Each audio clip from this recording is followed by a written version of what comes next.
Hi guys, welcome back to cricket bus Telugu. ఈ వీడియోలో మనం శ్రీలంక వర్సెస్ ఇండియాకి సంబంధించిన ఫస్ట్ ఓడిఐ రివ్యూ అయితే కంప్లీట్గా చూద్దాం. మ్యాచ్ వచ్చేసి మనకి టై అయితే అయ్యింది. ఇట్స్ అన్ ఇంట్రెస్టింగ్ మ్యాచ్, చాలా క్లోజ్ వచ్చింది. అసలు వీళ్ళు గెలుస్తారా వాళ్ళు గెలుస్తారా అన్నట్టుండే. సో చాలా కీ మూమెంట్స్ ఉన్నాయి, సూపర్ మూమెంట్స్ అయితే మ్యాచ్లో చూసినాం. బౌలర్స్ కావచ్చు, బ్యాటర్స్ కావచ్చు, ప్రతి ఒక్కళ్ళు చాలా ఇంటెన్సివ్గా జరిగింది మ్యాచ్, క్లోజ్గా. అండ్ ఫైనల్గా ఎండప్ అయితే టైగా అయింది. సో మ్యాచ్లో ఏం జరిగింది అనేది ఈ వీడియోలో క్లియర్గా మాట్లాడుకుందాం. వీడియో స్టార్ట్ చేసే ముందు ఒక లైక్ ఇచ్చి స్టార్ట్ చేయండి, సో దట్ మనది కొత్త ఛానల్ కాబట్టి నాకు కూడా సపోర్టివ్గా ఉంటుంది. ఇక వీడియోలోకి వెళ్తే శ్రీలంక ఫస్ట్ టాస్ గెలిచి బ్యాటింగ్ అయితే తీసుకుంది. బ్యాటింగ్ తీసుకున్న తర్వాత వాళ్ళ బ్యాటింగ్ గురించి మాట్లాడుకుంటే T20Iలో కంప్లీట్గా జస్ట్ టాప్ ఆర్డర్ మాత్రమే పర్ఫార్మెన్స్ చేసింది. సో వాళ్ళకి లక్ ఫ్యాక్టర్ అండ్ మంచి గుడ్ న్యూస్ ఏంటంటే ఈ మ్యాచ్లో వాళ్ళ టాప్ ఆర్డర్లో జస్ట్ పతం నిశంక ఒక్కడే పర్ఫామ్ చేసిండు. అండ్ మిగతా వాళ్ళు చాలా వరకు టాప్ 5 వరకు అందరు ఫెయిల్ అయ్యారు. స్టిల్ వాళ్ళు మిడిల్ ఆర్డర్ కవర్ చేసింది బ్యాటింగ్ని అని చెప్పొచ్చు. ఒక మంచి టోటల్ అయితే వచ్చింది. ఫైనల్గా 230 చూసినాక మన ఇండియా వాళ్ళు అనుకొని ఉంటారు ఈజీగా మన వాళ్ళు 230 స్కోర్ చేస్తారని. ఎప్పుడైనా గుర్తుపెట్టుకోండి, ఫస్ట్ బ్యాటింగ్ చేసిన వాళ్ళు హై స్కోరింగ్ చేసారనుకో, డెఫినెట్గా సెకండ్ బ్యాటింగ్ చేసిన వాళ్ళు దాన్ని చేజ్ చేయడం అన్న జరుగుద్ది, లేదా దాన్ని క్లోజ్ రావడం అన్న జరిగింది. ఎందుకంటే ఒక టీం స్కోరింగ్ చేసిందంటే అది ప్యూర్గా బ్యాటింగ్ పిచ్ అయి ఉంటుంది. సేమ్ టైం ఏదైతే ఒక పిచ్ బౌలింగ్ ఫేవర్గా ఉండి స్లోగా రన్స్ రావడం, వికెట్స్ పడడం ఇట్లా జరిగిందనుకో, సెకండ్ ఇన్నింగ్స్లో కూడా అది డెఫినెట్గా జరుగుతుంది మోస్ట్లీ. సో అంత ఈజీగా ఎప్పుడు కూడా ఏ టీంని తక్కువ అంచనా వేయద్దు. మోస్ట్లీ మనోళ్ళు అనుకొని ఉంటారు ఈజీగా విన్ అవుతామని. స్టిల్ మనోళ్ళు గెలిచినంత పని చేసిరు, బట్ అన్లక్కీగా ఇదైతే టై అయిపోయింది.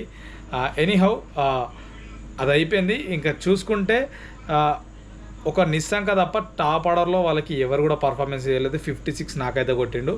ఆ తర్వాత మళ్ళీ ఎక్కడో వచ్చిన 7th ప్లేయర్ 8th ప్లేయర్లు పర్ఫామ్ చేసిరు. దునీత్ వెల్లలాజే మాత్రం యంగెస్ట్ ప్లేయరు, మంచి ఆల్రౌండర్. శ్రీలంకకి ఫ్యూచర్ స్టార్. తిన గురించి మాట్లాడుకోవాలంటే the best finest allrounder. Young, మీరు లైవ్లో చూస్తే తన ఫేస్ కావచ్చు, తన ఏజ్ చూస్తే young allrounder, future super star అవుతాడు శ్రీలంకకి. ఎందుకంటే spinning allrounder, best talented player. So తను ఒక 67 నాక్ కొట్టి మళ్ళీ బౌలింగ్లో కూడా సెకండ్ ఇన్నింగ్స్లో చాలా మంచిగా రానిచ్చిండు. సో ఎండప్ వీళ్ళిద్దరిదే పర్ఫార్మెన్స్ పెద్దగా ఏం లేదు. సో మొత్తం 230 వచ్చింది. సో దీన్ని డిఫెండ్ చేసుకునే ఛాన్సెస్ కూడా హైగా ఉండే వాళ్ళకి. ఎందుకు తెలుసా, ఆ గ్రౌండ్లో ఫస్ట్ ఇన్నింగ్స్ స్కోర్ 200+ ఉంటే యావరేజ్, సెకండ్ ఇన్నింగ్స్ 190 ఏమో ఉంది. మోస్ట్లీ ఎక్కువ మ్యాచెస్లో చేసింగ్ వాళ్ళు ఓడిపోయారు అన్నమాట. ఈరోజు టైగా ముగిసింది, కొంచెం బెటర్ అనుకోవాలి మనం. ఇంకా అది బెస్ట్ థింగే మనకి, గెలవకున్నా. ఎందుకంటే చేజింగ్ టీమ్స్కి అది గ్రౌండ్ అనేది కంప్లీట్ టఫ్. అండ్ ఫస్ట్ ఇన్నింగ్స్లో మన బౌలింగ్స్ చూసుకుంటే కంప్లీట్గా స్పిన్నర్స్కి గేమ్ అయితే ఎక్కువ ఫేవరబుల్ చేసింది. మీరు చూసుకోవచ్చు, స్పిన్నర్స్ వేసినప్పుడు చాలా డార్లు పడ్డాయి. అండ్ కుల్దీప్కి, వాషింగ్టన్ సుందర్కి కూడా, అండ్ అట్లనే అక్షర్కి కలిపి 4 వికెట్లు దొరికినాయి. పేసర్లకు కూడా వికెట్లు దొరికినాయి, బట్ అంతగా ఎక్కువ ఇంపాక్ట్ఫుల్ ఏం లేదు. స్పిన్నర్స్కి గ్రౌండ్ ఎక్కువ హెల్ప్ చేసింది. ఎనీహౌ ఆ కొలంబో గ్రౌండ్ ఎక్కువ స్పిన్నర్స్కి హెల్ప్ చేస్తుంది అనుకోండి. అండ్ ఇది ఫస్ట్ ఇన్నింగ్స్ సంబంధించిన కంప్లీట్ డీటెయిల్స్. ఇక 230ని చేజ్ చేయడానికి దిగిన టీమిండియా ఈజీగా చేజ్ చేస్తుంది అనుకున్నారు. ఎందుకంటే రోహిత్ మ్యాన్ తన ప్రతాపం ఏంటి శ్రీలంక మీద అనేది మళ్ళీ చూపెట్టిండు.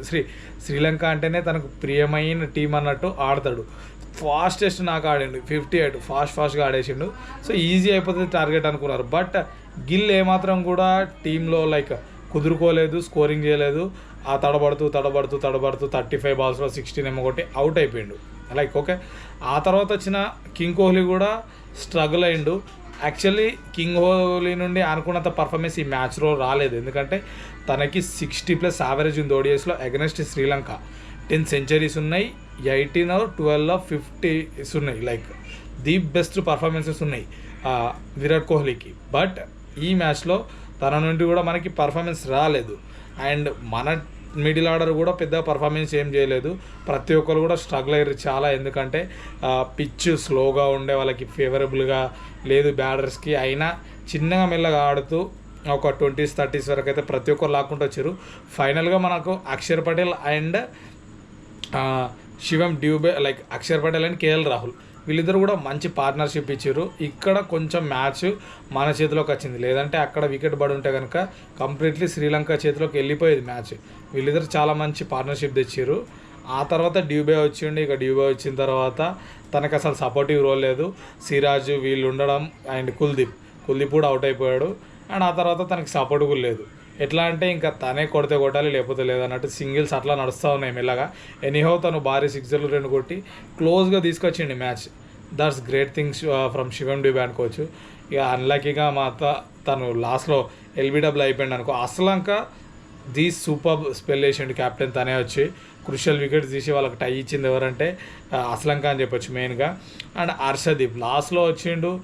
సిరాజ్ చాలా సపోర్ట్ చేసిండు సింగిల్స్ తీసుకుంటూ వికెట్ ఆపుకుంటూ. హర్షదీప్ మరి తనని కూడా మనం బ్లేమ్ చేయలేము, ఎందుకంటే తను ఒక బౌలర్. తను కూడా ఒక షాట్ ఆడేస్తే విన్ అయిపోద్ది, క్లిక్ అయిద్ది అనుకున్నాడు. బట్ అన్లక్కీగా అది ఎల్బీడబ్ల్యూ ఫ్రంట్ ఇన్ ప్లంబ్ అయిపోయింది డైరెక్ట్. సో అక్కడ clear cut out LBW clean wickets stumps hitting అయిపోయింది. సో దానివల్ల ట్రై అయితే అయిపోయింది. కొంచెం చూసుకొని ఉంటే మనకు మ్యాచ్ వచ్చేది. బట్ బౌలర్స్ని మనం ఎప్పుడు కూడా బ్లేమ్ చేయం. బౌలర్స్ని కాదు బ్యాటర్స్ని కూడా ఎప్పుడు కూడా బ్లేమ్ చేయొద్దు ఇటువంటి పిచ్చెస్లో. ఎందుకంటే slow pitches like spinning turn కొన్నిసార్లు ఇట్లున్న పిచ్చెస్ ఏంటంటే ఎంత పెద్ద బ్యాటర్స్ అయినా కూడా అంత పర్ఫెక్ట్ స్కోర్స్ రావు. సో అది అర్థం చేసుకోవాలి యాజ్ ఎ క్రికెట్ ఫ్యాన్గా. అంతేగాని ఆ 40 బాలాల 10 ఎందుకు కొట్టిండు, 30 బాలాలు 20 ఇది కరెక్ట్ కాదు ప్లేయర్స్ని ట్రోల్ చేయడం అనేది. అదే ప్లేయర్స్ ఇవాళ 40 బాలాలు 30 కొట్టిన వాళ్ళు రేపు 40 బాలాలు 70 కొడతారు. దట్స్ హౌ పిచ్ మ్యాటర్స్ అక్కడ. అంతే, వీళ్ళ టాలెంట్ వీళ్ళ దగ్గర ఉంటుంది, పిచ్ మ్యాటర్స్. ఓకే, సో అది గుర్తుపెట్టుకోండి. అండ్ వాళ్ళ శ్రీలంక నుండి బౌలర్స్ పర్ఫార్మెన్స్ చూసుకుంటే కంప్లీట్లీ మొత్తం స్పిన్నర్సే డామినేట్. సెకండ్ ఇన్నింగ్స్ మొత్తం స్పిన్నర్సే.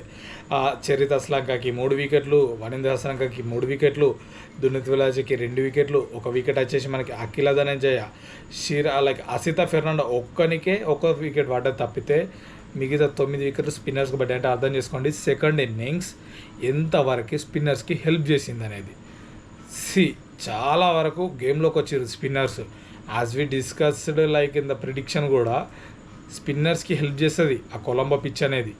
లైక్ ముందు క్యాండీలో బ్యాటింగ్ పిచ్, కానీ కొలంబో అయితే ఎక్కువ స్పిన్నర్స్కి, లైక్ శ్రీలంకలో ఉన్న గ్రౌండ్స్ ఎక్కువగా స్పిన్నర్స్కి అనుకూలిస్తాయి. అందులో కొలంబో అనేది ది బెస్ట్గా సపోర్టింగ్ ఉంటుంది స్పిన్నర్స్కి, పర్ఫెక్ట్ హెల్ప్ చేసింది.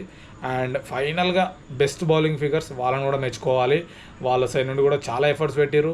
ఫస్ట్ ఇన్నింగ్స్లో 100కి 5 వికెట్స్ ఏమో ఉంటే లాక్కొని వచ్చి 130 230 వరకు తీసుకెళ్ళి ఒక మంచి నాకిచ్చి, ఆ తర్వాత బ్యాటింగ్లో లైక్ బౌలింగ్ దిగినప్పుడు సెకండ్ ఇన్నింగ్స్లో హిట్ మ్యాన్ చాలా ఫాస్ట్గా స్కోర్ చేసారు. పవర్ ప్లేలోనే ఆల్మోస్ట్ మనకి 30% స్కోర్ వచ్చేసింది.